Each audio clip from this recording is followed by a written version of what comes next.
आजकल फिल्मों में दोस्ती और दुश्मनी का मसाला कुछ ज्यादा ही हो गया है।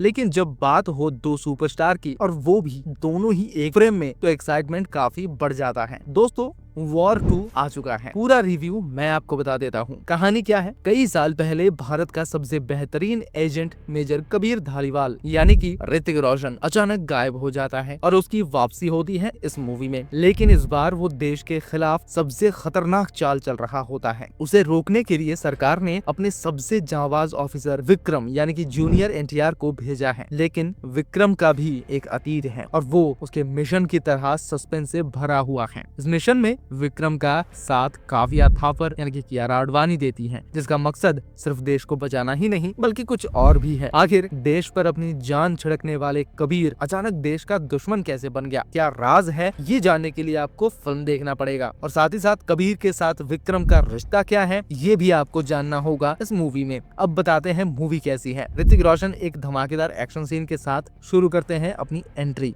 उनका स्वैग एक्शन देखकर लगता है कि अब मजा आएगा, लेकिन इस शुरुआती धमक के बाद कहानी की रफ्तार थोड़ी धीमी हो जाती है। थोड़ी नहीं, बहुत ज्यादा ही धीमी हो जाती है। वॉर 2 में वही घिसी पिटी कहानी, वही अंदाज जो हम पहले भी कई जासूसी फिल्म में देख चुके हैं। ऐसा लगता है मानो किसी ने पुराने स्क्रिप्ट्स को ही अच्छी तरीके से नए अवतार में पेश कर दिया है। आज के दौर में जहां ओटीटी पर वेब सीरीज के जरिए भारतीय रॉ और खुफिया एजेंट्स की कहानियों को रियलिस्टिक रूप में दिखाया गया है, वो जानने के बाद वॉर 2 की कहानी काफी फीकी लगने लगती है। बात करेंगे डायरेक्शन की। आई डोंट नो यहाँ डायरेक्शन क्या किया गया है। फिल्म का निर्देशन अयन मुखर्जी ने किया है, जिन्होंने ब्रह्मास्त्र जैसी फिल्म बनाई है। उसके बाद उम्मीद थी यहाँ पर वो अच्छे काम करेंगे। उन्होंने फिल्म की शुरुआत तो की, लेकिन उसके बाद पकड़ बहुत धीमी हो गई। लोग बोर होने लगे, लोग बाहर जाने लगे। उनके निर्देशन में वो नयापन और ताजगी नजर नहीं आती है जिसकी उम्मीद थी। फिल्म में कई जगह ऐसा लगता है जैसे डायरेक्टर्स ने सिर्फ ऋतिक और जूनियर एनटीआर के स्टारडम पर ही भरोसा किया है। ना कोई कहानी में काम किया, ना ही डायरेक्शन में काम किया है, ना ही बैकग्राउंड म्यूजिक में। सब कुछ बहुत ही घटिया था। मन कर रहा था कि उठकर मार दूं जाके, लेकिन ऐसा हो नहीं पाया। फिल्म में कई हिस्सा ऐसा है जो इलॉजिकल लग जाता है और कहीं जबरन लंबा खींचा हुआ महसूस होता है। मैं तो सोच रहा हूँ कि फिल्म रिलीज होने से पहले बहुत सारा सीन काटा गया था, वो अगर जोड़ भी दिया जाता तो कितना घटिया होता। एक्टिंग की अगर बात की जाए, वॉर 2 से ऋतिक रोशन अपने पुराने फॉर्म में वापस आए हैं। पूरी फिल्म में उनका लुक और उनका स्वैग ही है और स्क्रीन पर उनकी मौजूदगी कमाल का दिखाया है।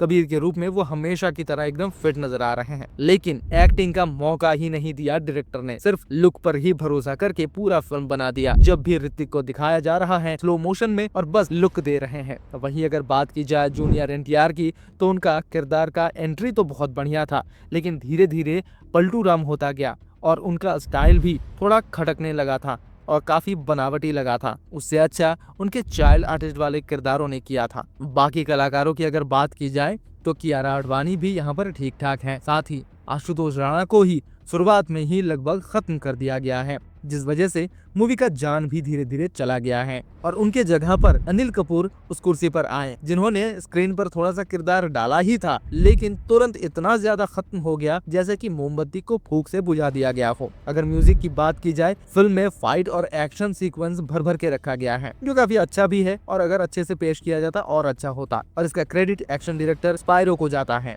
फिल्म का बैकग्राउंड स्कोर सच में बहुत घटिया है, जिसका क्रेडिट आई डोंट नो किसे दिया जाए। प्रीतम द्वारा दिए गए फिल्म के गाने ठीक ठाक है, लेकिन वॉर की तरह यादगार बिल्कुल नहीं है। इस मूवी को हमारे तरफ से मिलता है 3 स्टार।